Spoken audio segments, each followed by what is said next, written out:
Olá, você está feliz? Eu sou Diego, seu mentor, e hoje a gente está aqui para falar sobre espiritualidade.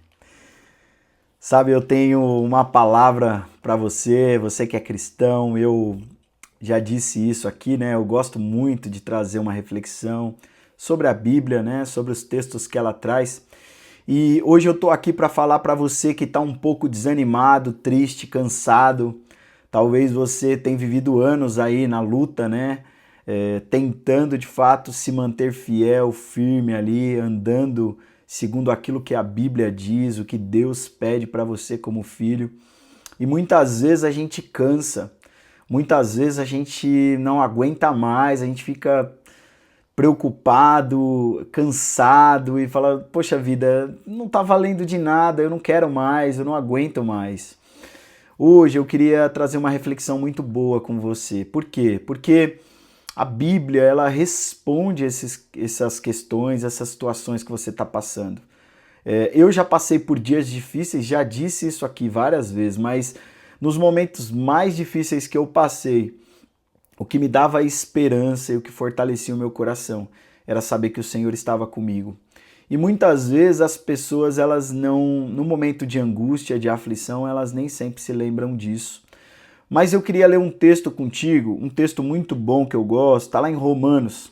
Romanos capítulo 8. É muito conhecido esse texto, mas eu queria ler com você porque é um texto que traz um pouquinho disso que a gente está falando hoje. Olha só, Romanos capítulo 8, versículo 18, diz assim: Considero que os nossos sofrimentos atuais não podem ser comparados com a glória que em nós será revelada.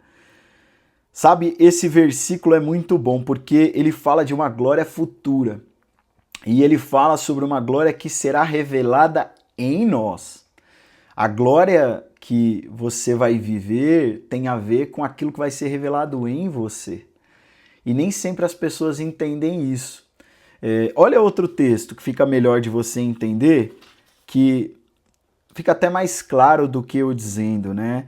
2 Coríntios capítulo 4, versículo 8 diz assim, ó: de todos os lados somos pressionados, mas não desanimados.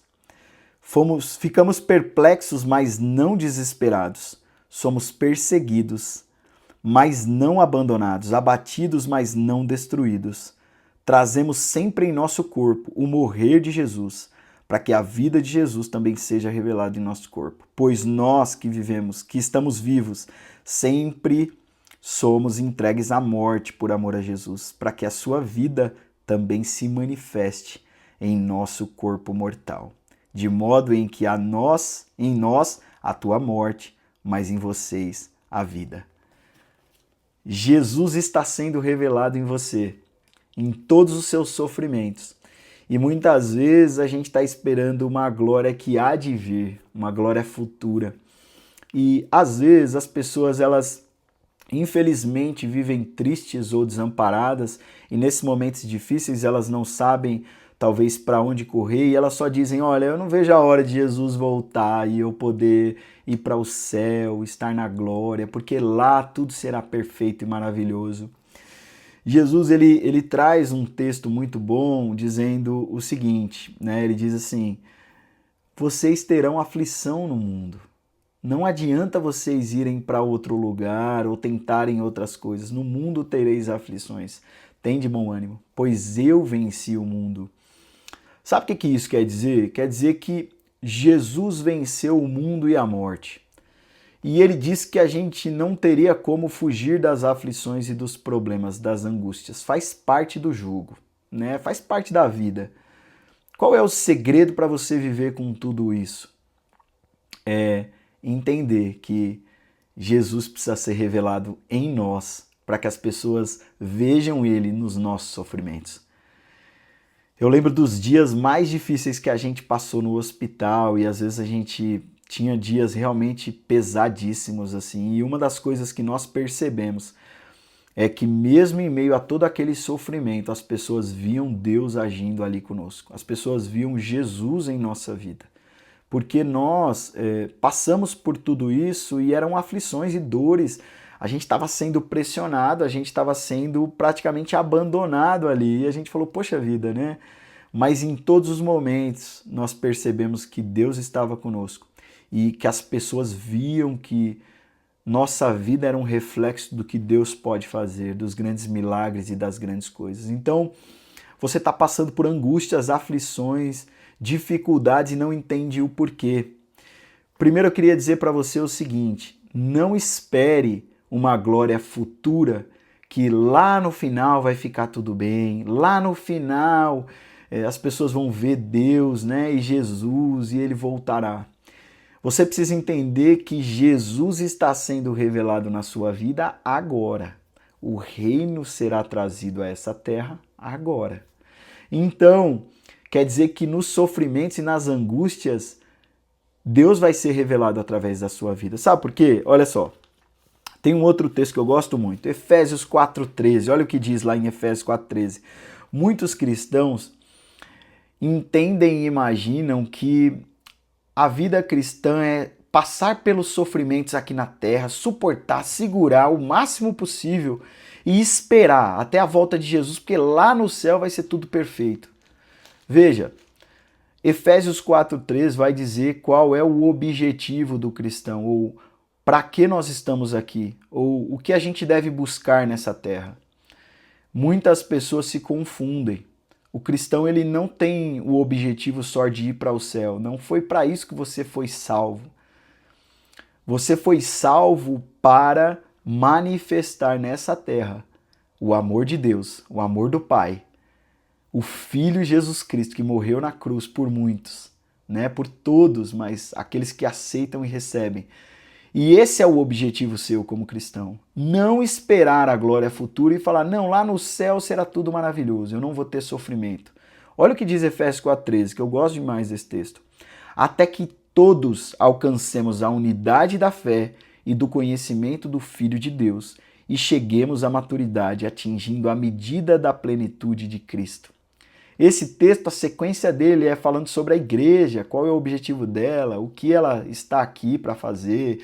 Efésios 3:10 vai dizer que é mediante a multiforme sabedoria de Deus, a multiforme sabedoria de Deus que as pessoas serão conhecidas. Então, para que Deus te chamou, cristão? Deus te chamou para você ser semelhante a Jesus, trazer Jesus a essa terra. Isso que é importante. As pessoas precisam ver na sua vida o que Jesus fez e faria. Jesus foi uma pessoa que todos gostavam de estar perto. Sabe por quê? Porque Jesus ele não era uma pessoa que olhava para os outros de maneira diferente. A Bíblia diz que Deus não faz acepção de pessoas. Isso quer dizer que Jesus amou todos e cada um de uma maneira individual. Havia uma prostituta, né, que amou Jesus, que se apaixonou por ele. E Jesus tratou ela de uma maneira fantástica, mas mostrou para ela que não era isso. Ele não estava ali para usá-la e para usufruir daquilo que ela tinha para dar. Ele queria amá-la como uma filha do Pai. E por isso, né, ela entendeu esse amor.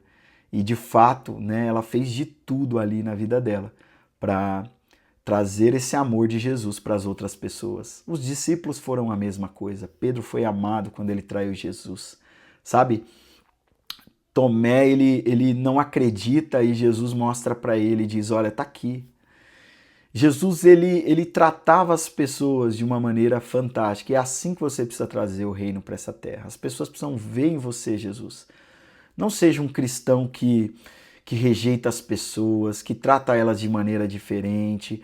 Não seja um cristão que, infelizmente, né, não age de uma maneira correta. Isso é muito ruim, isso mostra um Jesus que as pessoas não deveriam conhecer, e não é esse o Jesus que elas querem. Né? Eu queria muito que você entendesse que todo sofrimento, aflição, tudo que você está passando, tudo que você vai passar, faz parte de você, é uma oportunidade para você revelar Jesus às pessoas. Por favor, faça isso. Outra coisa, cristão, não pense que a glória que você vai viver é lá no futuro só. A oração de Jesus é que o reino venha a essa terra. As pessoas precisam do reino de Deus nessa terra. Então comece a revelar Jesus nessa terra. Não fique esperando a glória futura. Eu sei, sim, nós vamos sim estar com o Pai para sempre, num lugar maravilhoso, enfim, celestial, né? Será lindo e maravilhoso, mas eu não queria que você vivesse essa vida cristã, só esperando esse dia, com expectativa. E eu disse isso aqui, o que me entristece é que muitos cristãos, infelizmente, às vezes, sabe o que ele quer?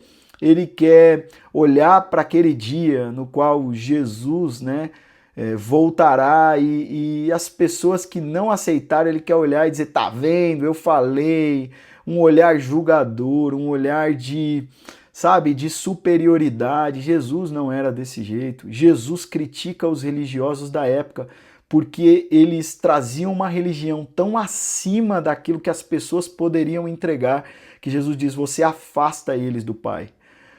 O que as pessoas estão fazendo quando elas querem ser as melhores em tudo ou elas se consideram superior, elas colocam as pessoas que são amadas por Deus da mesma forma, um patamar abaixo. E não é assim que o Pai olha para elas. Todas as pessoas são amadas por Deus. João 3,16 diz que Deus amou todo mundo. Então, Deus ama a todos. Romanos vai dizer que se você confessar com sua boca e crer no coração, será salvo. Basta isso para você ser salvo. Então, as pessoas elas acham que por merecimento elas têm a salvação e não é isso. É graça sobre graça. Graça é um favor imerecido. Graça é você receber algo de graça. Alguém já te deu algo de graça? Isso tem a ver com você receber um presente sem você ter merecido.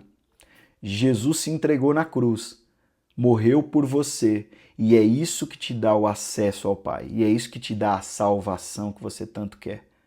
A salvação é o meio pelo qual Deus te deu para apresentar às pessoas Jesus e o Pai. É isso que você tem que ter na sua cabeça.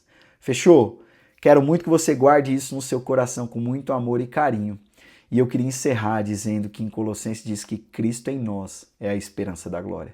É Cristo em você que vai revelar para as pessoas quem é o Pai. Fechou? Grande abraço, continue feliz e tamo junto.